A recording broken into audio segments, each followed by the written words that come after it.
মিলিত এক প্ৰায় গোটেই অসমতে 10,000 ওপৰত মানুহ মানে আপোনাৰ শ্বহীদ হৈছিলে আৰু 3.5 লক্ষ মানুহ উদ্বাস্তু হৈছিলে আৰু সেইবিলাক বেছিভাগেই আছিল মুছলমান আৰু বেংগলী হিন্দু মানুহবিলাক।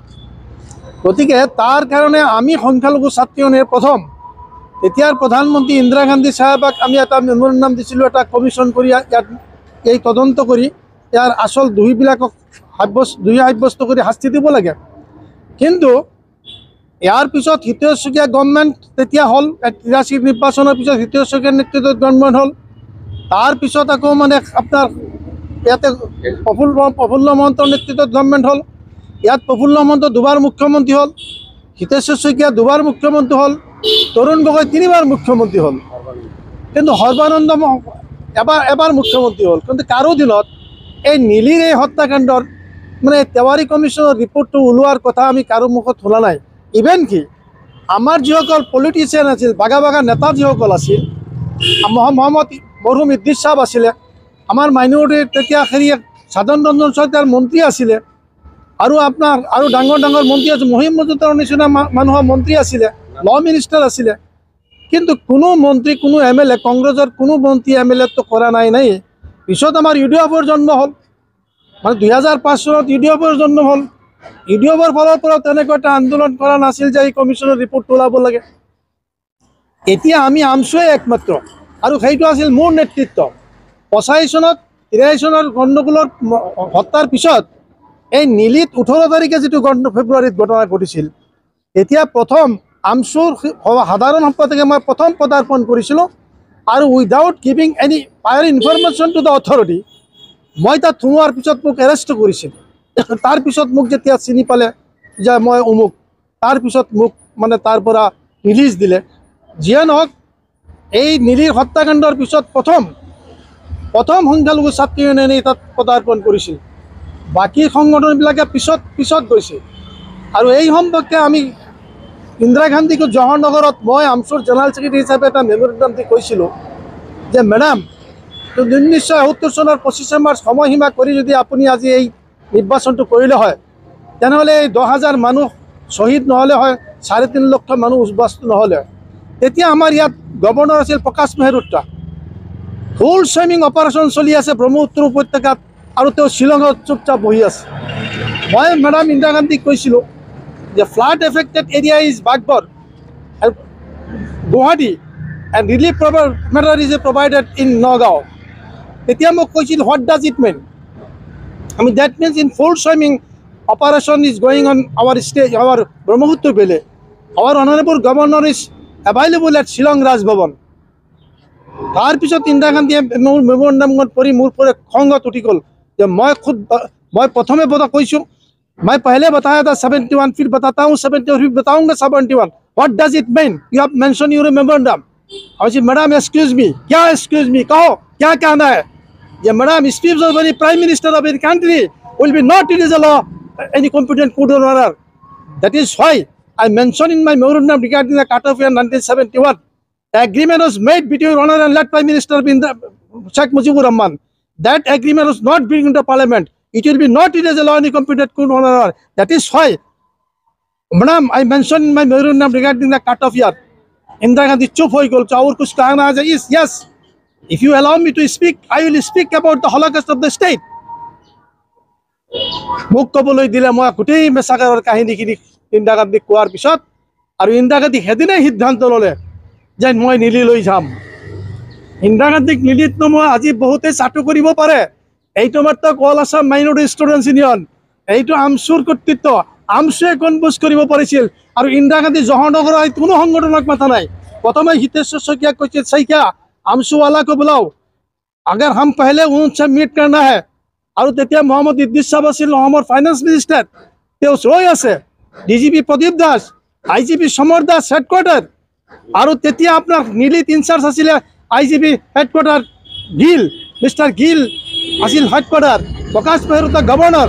আৰু মই প্ৰকাশ মেহৰোত্ৰাক কৈছিলোঁ যে unclean Brahmo will push through the backside of your honor. I am going to meet the honorable prime minister. I will explain the matter, why this and how it was possible to start the large-scale massacre in Nili area. It was targeted. Even the crow was not died there.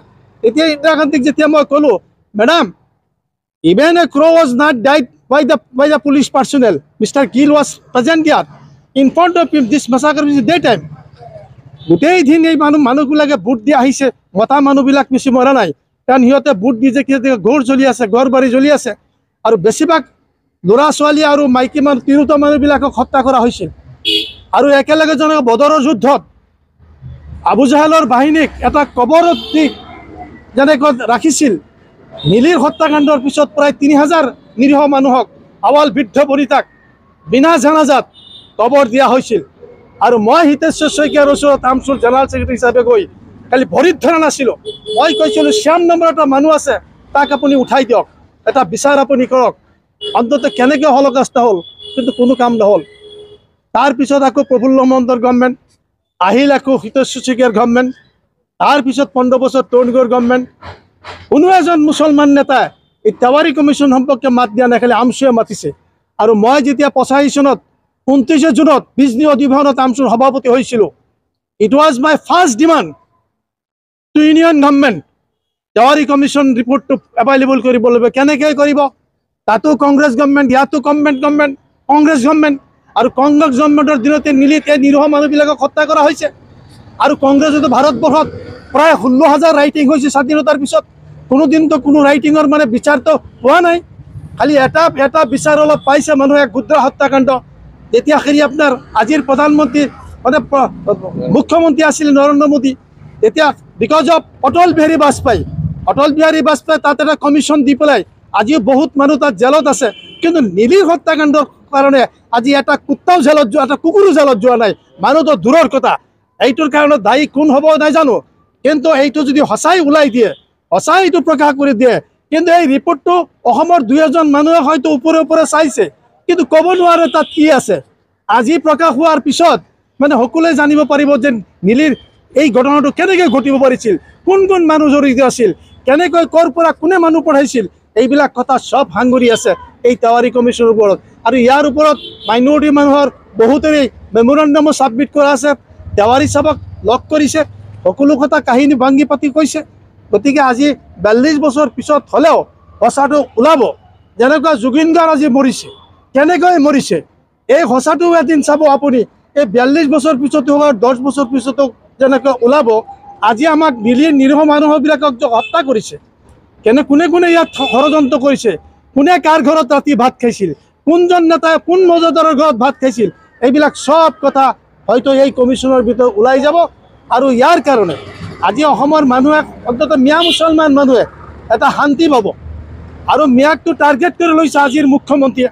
আপোনালোকে অসমৰ সবাই জানে যে একটা particular কমিউনিটিক target কৰি বহু কথাই কৈছে। মানে এনেকুৱা অৱস্থা, আজি অসমীয়া মানুহ ভাল, আজি অসমীয়া মানুহ যদি শান্তশিষ্ট নহ'লে হয়, তেনেহ'লে যিজন মুখ্যমন্ত্ৰীয়ে যিবিলাক ৱাৰ্ডিং কৰিছে, অসমত থকাই আমাৰ টান হৈ যায়। কিন্তু আমাৰ ৰাখাৰ মালিক আল্লাহ, বচোৱাৰ মালিক আল্লাহ, আৰু মাৰাৰ মালিকো আল্লাহ।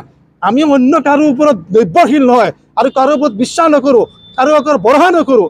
আমি কোনো মানুহৰ ওপৰত ভৰসা কৰা জাতি নহয়, আমি আল্লাহৰ ওপৰত ভৰসা কৰি চলা মানুহ। কিন্তু আজি 42 বছৰ পিছত যে এই ঘটনাটো হ'ব ধৰিছে, আজি তেওৱাৰী কমিশ্যনৰ ৰিপৰ্টটো যে ওলাব, এই ওলোৱাৰ পিছত আজি অসমৰ বহুত মানুহ নাইকিয়া হৈ গৈছে। আজি ধৰক গোলাম মুস্তাফাৰ নিচিনা মানুহ নাই, আজি ধৰক মৌলানা আব্দুল হক সাহেবৰ নিচিনা মানুহ নাই, যিজনে জমিয়তৰ এটা শক্তিশালী নেতা আছিল, এই কমিশ্যনক তেখেতক ধৰিছিল। আজি শান্তিৰঞ্জন দাসগুপ্ত নাই, আজি কালীপদ সেন নাই, দক্ষিণৰঞ্জন দেৱ নাই, তাৰাপদ ভট্ট নাই। আজি যিবিলাক মানুহে এই কমিশ্যনৰ কাৰণে ফাইট কৰিছিল, CRPCৰ ফালৰ পৰা, জমিয়তৰ ফালৰ পৰা, আজি আমচুৰ ফালৰ পৰা যিসকলে ফাইট কৰিছিল, তাৰ ভিতৰত এতিয়াও মুক্তাৰ হোসেন খান জীয়াই আছে, আজগৰ আলী আহমেদ মুক্তাৰ হোসেন খানৰ সভাপতি জীয়াই আছে, ময়ো জীয়াই আছোঁ। নাগৰি চাহাবৰ দিনত সেইটো নাগৰি চাহাব তেতিয়া প্ৰেচিডেণ্ট নাই, তেখেতে ইলেকশ্যন খেলিবলৈ গৈছিল। গতিকে আমি সুখী হ'ম যদি সঁচাই এই কেবিনেটৰ বহি তেওৱাৰী কমিশ্যনটো ওলাই দিয়ে। কোনে মৰিব কোনে বাচিব সেইটো আমাৰ কথা নহয়, কিন্তু আমি এইজন মুখ্যমন্ত্ৰীয়ে আমি ধন্যবাদ জনাম যে তেখেতৰ নেতৃত্বত এইটো ওলাইছে। কাৰণ তেখেতৰ আগতে কেইটা মন্ত্ৰী গ'ল, হিতেশ্বৰ শইকীয়া 2বাৰ, 6জন মুখ্যমন্ত্ৰী গ'ল, তৰুণ গগৈ 3বাৰ, সৰ্বানন্দ সোণোৱাল কোনেওতো এইটো কথা ঠিক নাই। আল্লাহ তেখেতৰ ব্ৰেইনত কিয় বা সোমাই দিলে এই কথাটো, কাৰণ এইটো পাৰে মুখ্যমন্ত্ৰীয়ে পাৰিব। আৰু যদি এইটো চেণ্ট্ৰেল কনচাৰ্ণ হয়, আজি চেণ্ট্ৰেলৰ প্ৰধানমন্ত্ৰীও তেখেতৰ লগত, স্বৰাষ্ট্ৰ মন্ত্ৰীও তেখেতৰ লগত, তেখেতে আজি যি কয় সি হয় আৰু তেখেতে পাৰিব, এইটো মোৰ বিশ্বাস এইকাৰণে হয়। আজি অসমখন এজন মানুহে চলাই আছে, তেখেতৰ ওপৰত কোনেও কথা নকয়। বাকীবিলাক গভৰ্ণমেণ্ট দেখিছোঁ, এজন মন্ত্ৰী ইফালে, এজন মন্ত্ৰী সিফালে, তেনেকুৱা কয়। প্ৰফুল্ল মহন্তৰ গভৰ্ণমেণ্টতো দেখিছোঁ, তৰুণ গগৈৰ গভৰ্ণমেণ্টত দেখিছোঁ, আপোনাৰ শইকীয়া হিতেশ্বৰী গভৰ্ণমেণ্ট দেখিছোঁ, সোণোৱালৰ দিনতো দেখিছোঁ। কিন্তু আজি ইয়াত কোনো মাতিব নোৱাৰে। এজন মানুহে কথা কৈ আছে, এজন মানুহে মুখ্যমন্ত্ৰী, এজন মানুহে কেবিনেটৰ হেড, চব একে নৃত্য কৰিছে। তেখেতে যেতিয়া কৈছে মই বিশ্বাস কৰিছোঁ